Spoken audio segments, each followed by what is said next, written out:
Well, we're all either immigrants or descendants of immigrants, unless we're Native American Indians, and many of us have forgotten where we came from, if we ever knew. Well, that's not the case with a group of about 10,000 Chicagoans. Rich Samuels is here with the first of 4 special reports on them and their homeland. Rich? Well, Jim, the people are those who come from Alta Milicia, a small village on the island of Sicily. It's about 20 miles from Palermo and more than 4,000 miles from Chicago. A winding road runs from the sea up a steep hill to the village of Alta Milicia. And halfway up that road stands the Trattoria del Mare, Altavilla's only restaurant. It is owned by Salvatore Incandela. It is staffed by members of his family. And the number of Incandelas in the kitchen here is perhaps exceeded only by the number of fish, fresh from the nearby village of Porticello. Fish which various Incandelas brush with fresh olive oil, roast in a wood-fired oven, and drench in the juice of lemons picked just outside the town. This, however, is not the only restaurant run by the Incandela family.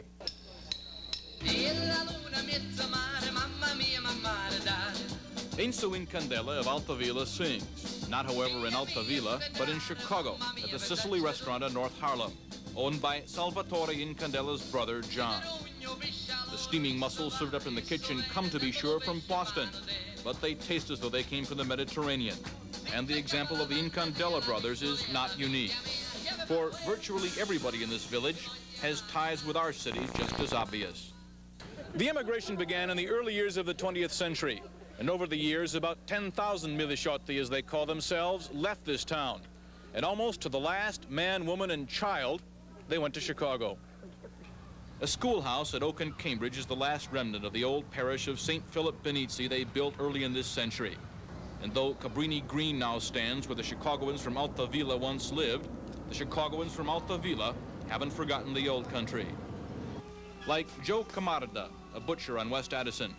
He came to Chicago from Altavilla 26 years ago, but his native village is never far from his mind. Nor is Giuseppe Camarda, his uncle and namesake, who still works in his field just outside the town. Like one of the partners in the Italian Modern Bakery on West Montrose. But Gaspare Lombardo wasn't here when we stopped by. He was back in Altavilla, pressing grapes from his vineyard. For the past 10 years, he's returned to Altavilla every fall for the harvest. He hopes to be back in Chicago by Christmas. Like Michele Incandela, a cousin of the restaurant owners. He bakes the best bread in Altavilla, in spite of his modest-appearing shop. He used to work for the Gonella Baking Company in Chicago, but returned to Altavilla because the weather in Chicago gave him problems with his nose. Concetta Lima Romano was a somewhat different case. We met her and her son Salvatore near Altavilla's parish church. She lives in a single room overlooking the sea. And the 82-year-old widow told us she had a younger sister who left Altavilla for Chicago some 58 years ago. And would we please call her when we got home? We found that sister, Mrs. Dominic Damiano, widowed 2 years ago. And we showed her some tape of her sister, whom she has seen only once since coming to this country. Letters are the only communication this family has and will have. Because of age and ill health, the sisters will not likely see each other again. But for the young, it's a different situation. Jumbo jets and bargain fares have narrowed the gap between the new world and the old, and now it's hard to tell where Chicago ends and Altavilla Milicia begins.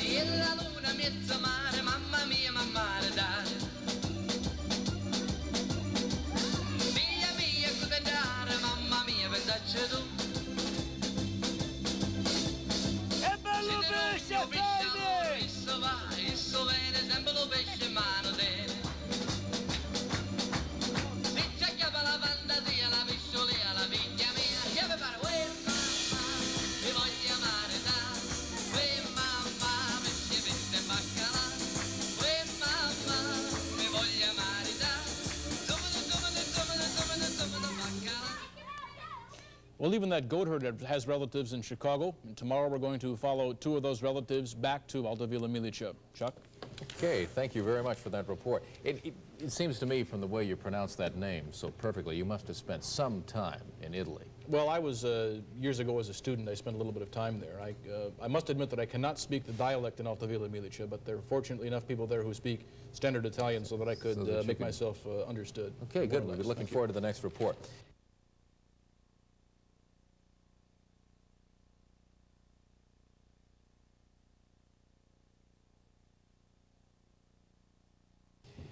Over the past 85 years, some 10,000 residents of a small Sicilian town of Alta Villa have come to Chicago to live, and along the way, a very special relationship has developed between that town and Chicago. And Rich Samuels is here now with part 2 in his special report on that relationship. Rich? Well, Chuck, the immigration from Alta Villa began late in the 19th century. But over the years, the immigrants haven't forgotten their native land, and the same can be said of their sons and their daughters. The scene is the sacristy of the Church of Maria Santissima Lauretana, and Chicago attorney Anthony Scariano and his brother John are greeting the parish priest and a village school teacher. All this not long ago in a town almost 4,000 miles from Chicago.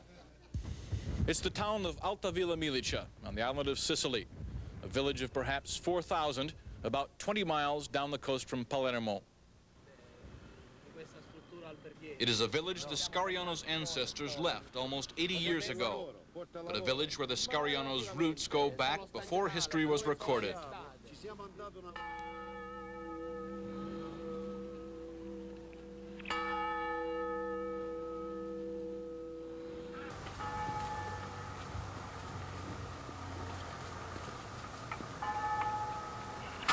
Life in Alta Villa Milicia has remained virtually the same for centuries. People make their living from the land, from olives, lemons, and grapes. And it was in a field just outside the village that the Scarianos found a family named Imburgia, the name of the family of their mother. Maria Imburgia was born in Alta Villa before the turn of the century. As a child, she was brought to Chicago by her parents, taken back to Alta Villa a short time later, then brought back to Chicago to remain. Here she married Antonio Scariano, an immigrant from Agrigento, and in Chicago they lived near Oak and Cambridge. And they had 2 sons, John the elder and Tony the baby. John, who is now 63, and Tony, who not long ago headed the Illinois Racing Board after serving 16 years in the Illinois State Legislature. All right, ora facciamo una fotografia. A family with cousins still in the old country who work the soil.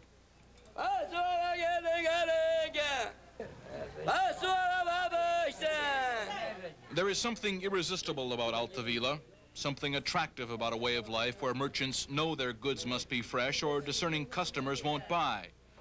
But that's just part of what brought Tony Scariano back to Alta Villa for the 4th time, just part of what made him bring his brother back to the old country for the 1st time.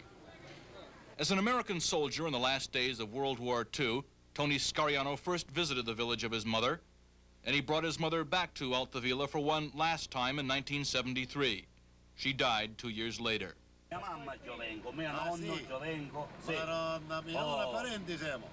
On all these visits, he's met an ever-widening circle of relatives. Here, a Giovenco, a member of the family of his maternal grandmother.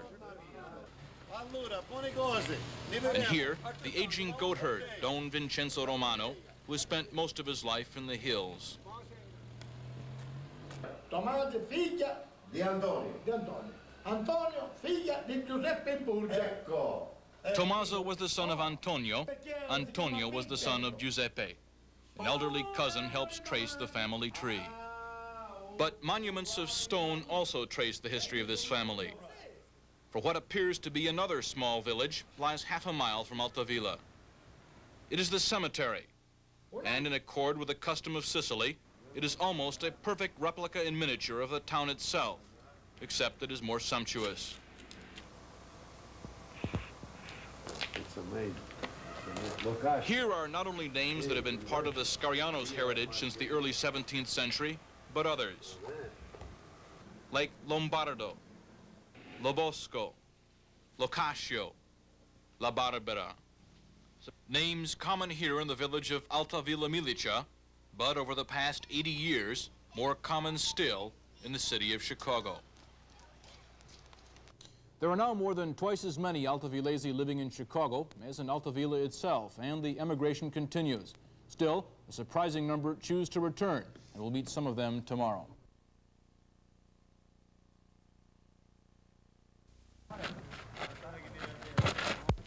A group of young men from Altavilla, Milicia play soccer on a gravel field in the midst of olive groves 4 miles from town. They are all unemployed.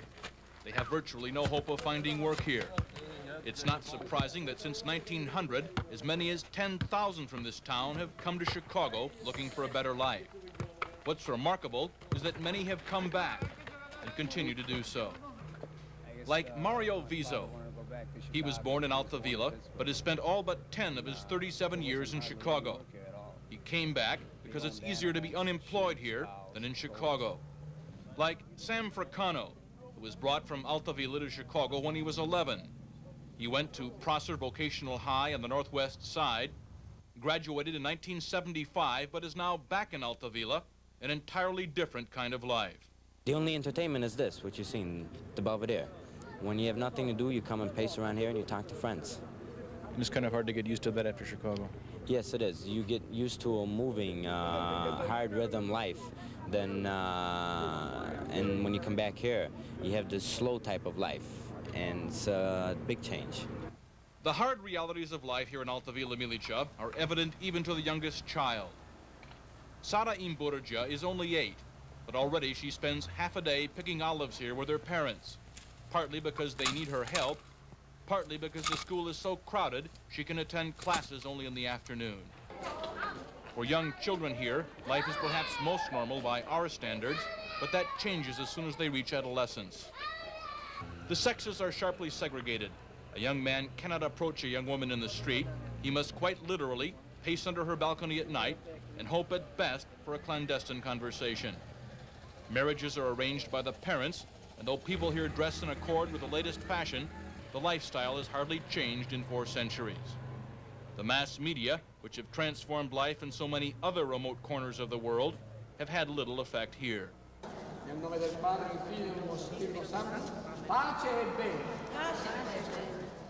The women still find refuge in the church, the daily masses, the almost incessant mourning for relatives who may have passed away years ago. The young complain and often leave, and then, for reasons even they can't explain, come back. Something about the place here, it's attractive. When you're here, the guys at the Belvedere, you keep pacing up and down, and all you hear them saying is, I wish there was something to do. I wish I could get out of here.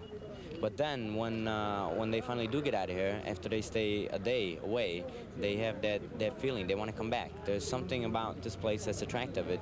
It puts roots in you, and it pulls you back. It keeps pulling you back.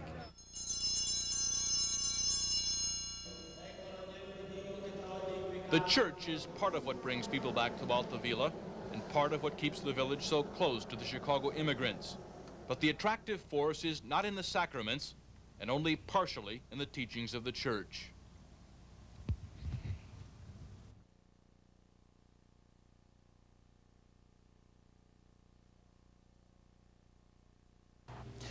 Nearly 10,000 Chicagoans have roots in the small Sicilian town of Altavilla.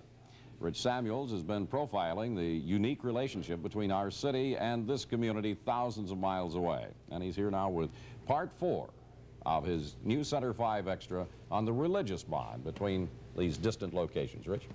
Jim, much of the popular devotion that was part of the Roman Catholic Church for centuries has disappeared in recent years, but it is strong in Altavilla and strong among the Altavillesi here.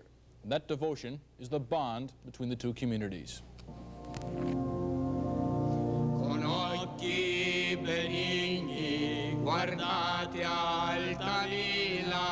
In the Church of Maria Santissima Lauretana, Father Salvatore Romano sings a hymn to the Virgin, a hymn unique to the village of Altavilla, Milicia. On most occasions, those who receive the sacraments here are the elderly women of the town. But this does not begin to show the full measure of the faith of the people of Altavilla, Milicia. For an image of the Blessed Mother stands above the altar of the church, and that's what binds the Altavillesi together also with their brethren in Chicago. Legend has it that the image was rescued 400 years ago from infidel pirates trying to round this cape. The earliest written documents date this sanctuary from the early 17th century. And on September 8th each year, the image is carried through the streets of the village. And on that day, the town of Altavilla truly becomes a city, jammed with pilgrims who come from all over Italy and from abroad as well. That same feast is observed in Chicago each year in precisely the same manner as in the old country, by the thousands of Altavillesi who have come here. The Altavillesi of Chicago have stuck together. Their lodge, the Maria Lauretana Society, takes its name from the parish church of their native city. It was formed early in this century, almost as soon as the first immigrants from Altavilla arrived. And from their earliest days here, the Altavillesi of Chicago celebrated the feast of the Blessed Mother. The feast has survived the changing of their old near North Side neighborhood. It has survived the destruction of their old parish church. And it has helped remind them just who they are. I feel like I never lost what I am. You know, I always remember what I am, and being part of the society, and being carry on the tradition and the devotion. It makes me feel like I'm an American citizen, a Chicagoan, and Altavillese all the time. Well, I have to tell you the truth. I feel like being American, Chicagoan, but I can never forget my town, where I was born. I still love it. I got a relation in there yet. I got a lot of friends in those times I've been to go up and back, and you can't forget a town like that.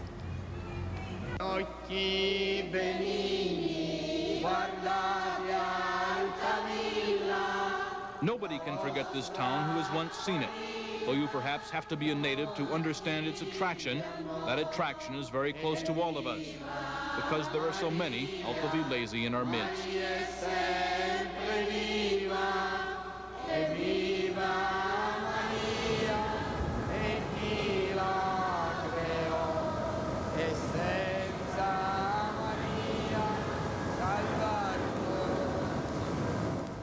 Altavilla Milicia is one of the most remarkable places I've seen.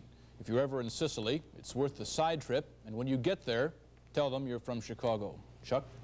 You know, we're in a business where pictures really make the story, and there were some beautiful pictures taken there in Altavilla. Who was the camera crew? George Peebles was the cameraman, and Dick Smith was the tape man, who also did a very good job of recording the incredible natural sound, which I think is equally as important as the picture. All three of you did a superb job. Thank you. Thank you.